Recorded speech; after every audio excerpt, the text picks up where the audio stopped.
शांति। आज 23 जुलाई 2022 की बाबा की साकार मुरली है।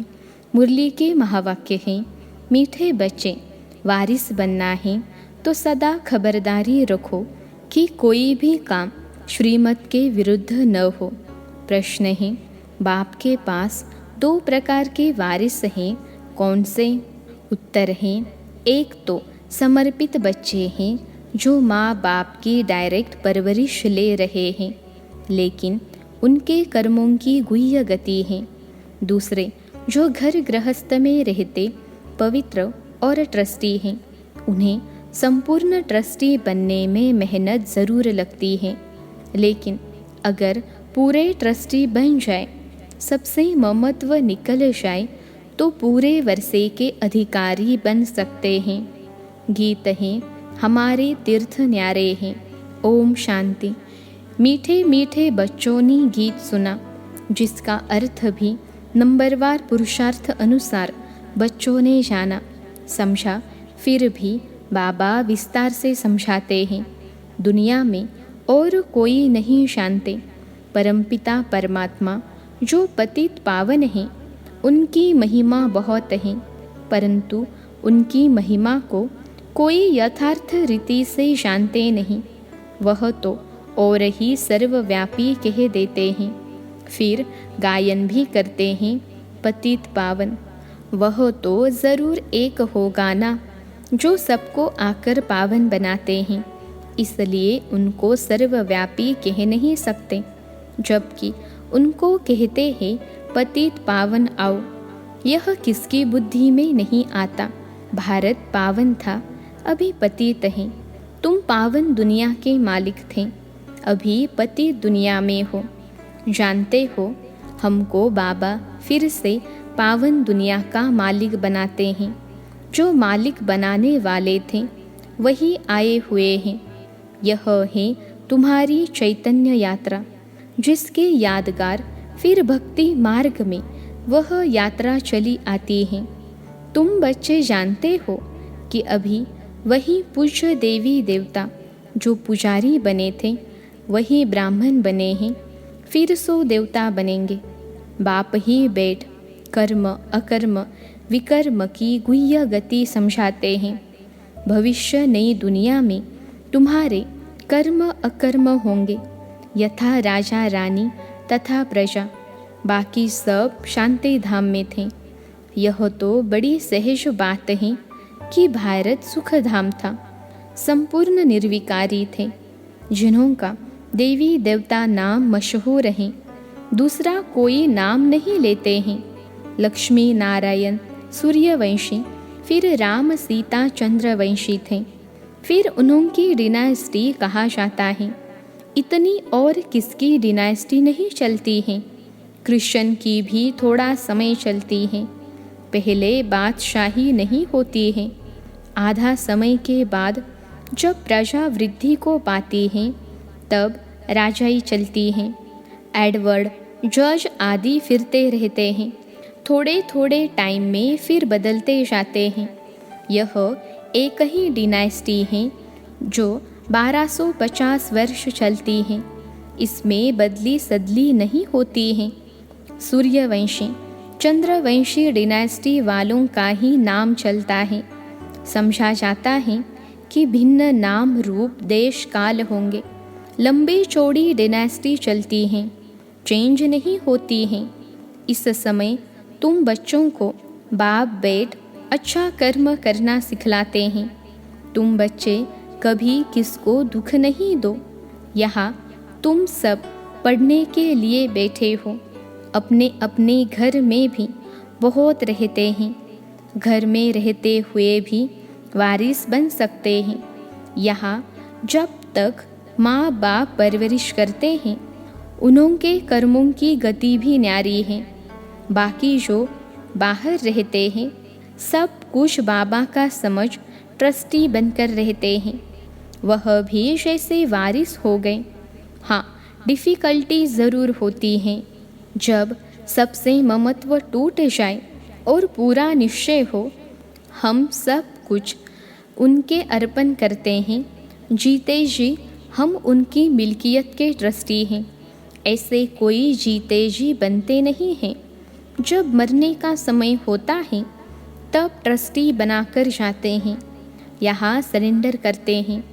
बाबा कहते हैं, बच्चे ट्रस्टी होकर रहो।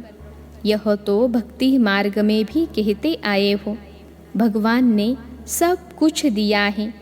अभी बाप कहते हैं, बच्चे यहाँ तुम सम्मुख बैठे हो। अब देह सहित जो भी तुम्हारा है उनसे ममत्व निकालना है। जिसके लिए कहते आए हो, सब कुछ ईश्वर का दिया हुआ है। जब वह आएंगे तब उन पर वारी जाएंगे, उनके हवाले सब कुछ कर देंगे। यहाँ तो इनको जायदाद आदि बनानी नहीं है। यह कोई लेने वाला नहीं है, देने वाला है। कहते हैं ट्रस्टी बन पूछते रहना है, क्योंकि भूल चूक कभी भी हो सकती है। पक्का ट्रस्टी होने में टाइम तो लगता है।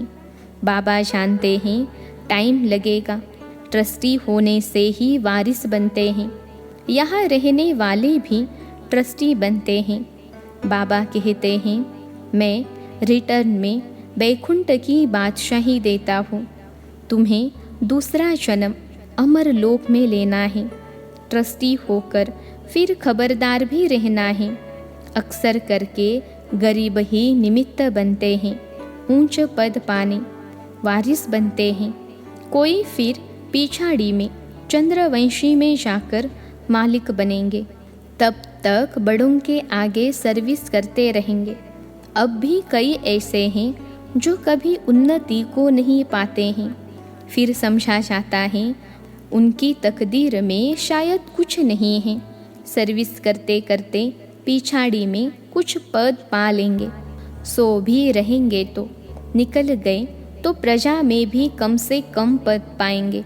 बहुत हैं जो जामड़े यानी बोने हैं, वृद्धि को पाते ही नहीं हैं, कुछ समझते ही नहीं हैं।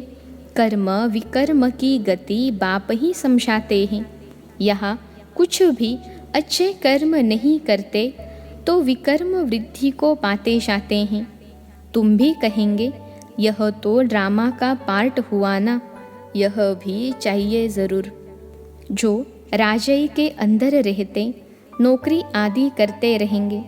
नौकर फिर उन्नति को पाते पिछाड़ी में राजाई पाएंगे। ईश्वर के पास रहते हुए ऐसे कर्म करते हैं तो फिर सजाएं भी बहुत खाते हैं, पद भी नीच मिलता है। इसलिए समझाया जाता है ऐसे ऐसे विकर्म नहीं करो, नहीं तो वृद्धि को पाते रहेंगे। सर्विस कुछ करते नहीं, खाते रहते हैं, पढ़ते भी नहीं। यह कर्मों की गुह्य गति देखो कैसी है। बाप ऐसे कर्म सिखलाते हैं जो स्वर्ग की राजाई पा सकें। श्रीमत पर ऐसा कर्म करना है। आसुरी कर्म भी देखते हो, कितने गरीब फिर पापी अजामिल जैसे बन जाते हैं। यहाँ भी ऐसे बनते हैं। कोई तो बादशाह बनते, फिर कोई दास दासी बन पिछाड़ी में कुछ पद पा लेते हैं। ऐसे भी हैं। बाप अच्छी तरह जानते हैं। यहाँ रहते भी अच्छा कर्म नहीं करते हैं तो नशा भी नहीं रहता है। कर्मों की गति बाप बैठ समझाते हैं। बाप कहते हैं, मैं हूँ ही गरीब निवाज, मुझे गरीबों के पाई पाई से स्थापना करनी है। मैं साहूकार निवास तो नहीं हूँ। अक्सर करके माताएं गरीब होती हैं, उनके हाथ में कुछ भी नहीं रहता है। वह कोई हाफ पार्टनर नहीं है, नहीं तो विल करते तो आधा हिस्सा उन्हों को निकालते। घर के तो बच्चे ही वारिस होते हैं। भल गवर्नमेंट ने आजकल कायदे निकाले हैं। अभी तुम जानते हो भारत बिल्कुल ही गरीब है। कुमारियाँ अक्सर करके गरीब होती हैं। जब तक ससुर घर जाए विकार का सौदा हो तब मिले। यह है ही विशेष वर्ल्ड। निर्विकारी कभी किसी के आगे हाथ नहीं जोड़ेंगे। यह किसको पता नहीं है जो निर्विकारी है वही फिर विकारों में गिरते हैं। भगत लोग तो समझते कि कृष्ण हजीरा हजूर हैं। भगवान कभी मरता नहीं है, पुनर्जन्म नहीं लेता। तुमको तो अभी ज्ञान है। जानते हो, लक्ष्मी नारायण सबसे ऊंच स्वर्ग के मालिक थे। सीता राम को स्वर्ग का मालिक नहीं कहेंगे। यह भी अभी रोशनी मिली है। तो बाप समझाते हैं, जबकि अब सद्गति होती है तो दुर्गति का कोई भी कर्तव्य नहीं करना है। सबसे पहले तो देह अभिमान छोड़ना है।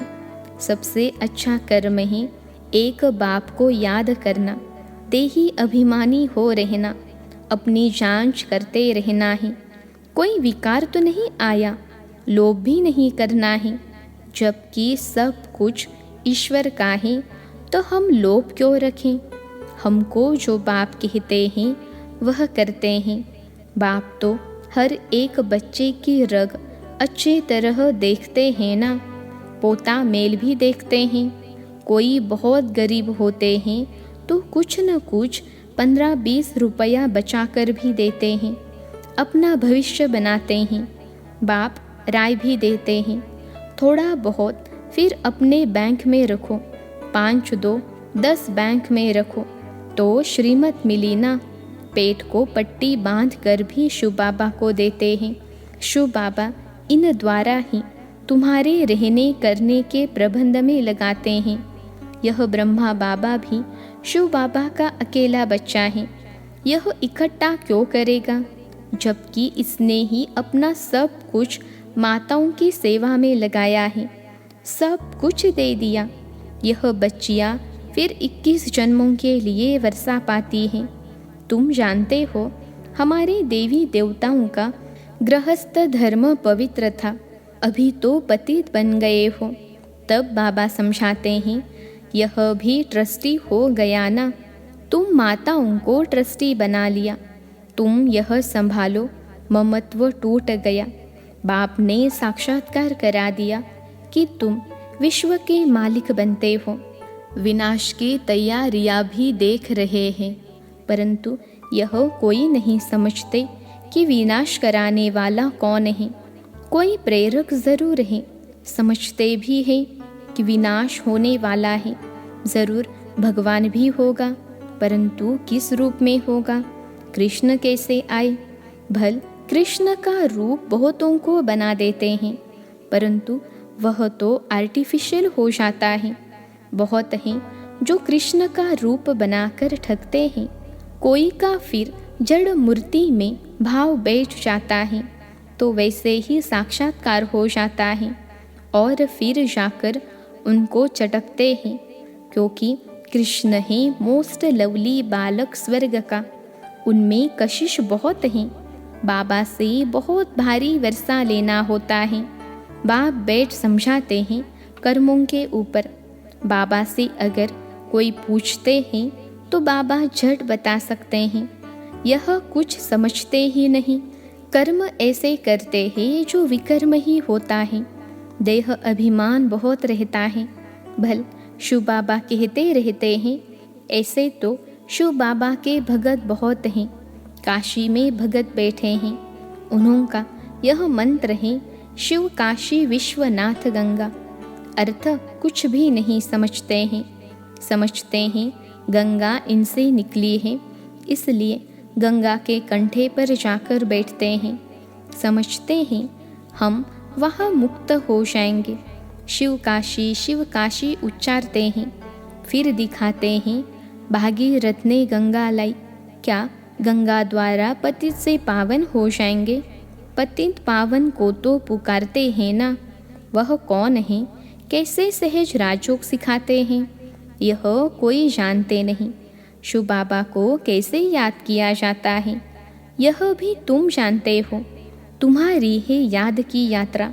तुम्हारी जिस्मानी यात्रा बंद है, वह होती है जिस्मानी यात्रा। यह है रूहानी यात्रा। बाप कहते रहते हैं, बच्चे घर को याद करो। यह छीछी दुनिया, छीछी पुराना शरीर है। मैं तुम्हारा बाप हूँ, तुमको वापिस ले जाऊँगा। इस महाभारत की लड़ाई में कितने खत्म होने वाले हैं, इतने करोड़ों मनुष्य हैं, उनकी आत्माएं कहाँ जाएगी? अपने अपने धर्म के सेक्शन में स्टार मिसल जाकर रहेगी। उसे कहा ही जाता है निराकारी दुनिया। वर्ल्ड उसको कहा जाता जहाँ बहुत रहते हैं। अगर कहीं ब्रह्म में लीन हो जाते हैं तो वर्ल्ड तो हुई नहीं। गाया जाता है निराकारी दुनिया, जिसमें आत्माएं रहती हैं, जिनको फिर पाठ बजाने आना है। यह अविनाशी ड्रामा है। प्रलय तो कभी होती नहीं। सतयुग से कलयुग तक मनुष्यों की वृद्धि होती जाती है। वहाँ दूसरा कोई धर्म नहीं होगा। यहाँ तुमको नॉलेज का मालूम है, वहाँ सतयुग में नॉलेज नहीं रहती। इस समय तो बाप आप समान त्रिकालदर्शी बनाते हैं।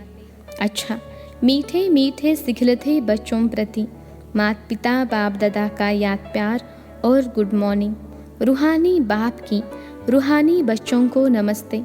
हम रूहानी बच्चों की सिखलते रूहानी माता पिता बाप दादा को याद प्यार, गुड मॉर्निंग और नमस्ते बाबा नमस्ते।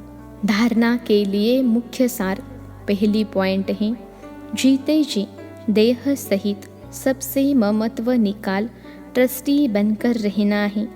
श्रेष्ठ कर्म करने हैं, कभी भी किसी को दुख नहीं देना है। दूसरी पॉइंट है, किसी भी चीज़ में लोभ नहीं रखना है। रोज अपना पोता मेल देखना है कि मेरे में कोई विकार तो नहीं है। देह अभिमान छोड़ एक बाप को याद करने का श्रेष्ठ कर्म करना है। आज का वरदान है, अपने क्षमा स्वरूप द्वारा शिक्षा देने वाले मास्टर क्षमा के सागर भव। अपने क्षमा स्वरूप द्वारा शिक्षा देने वाले मास्टर क्षमा के सागर भव।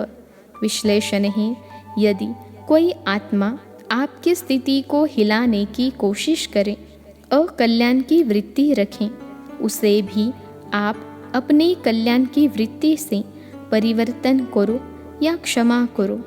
परिवर्तन नहीं कर सकते हो तो मास्टर क्षमा के सागर बन क्षमा करो। आपकी क्षमा उस आत्मा के लिए शिक्षा हो जाएगी।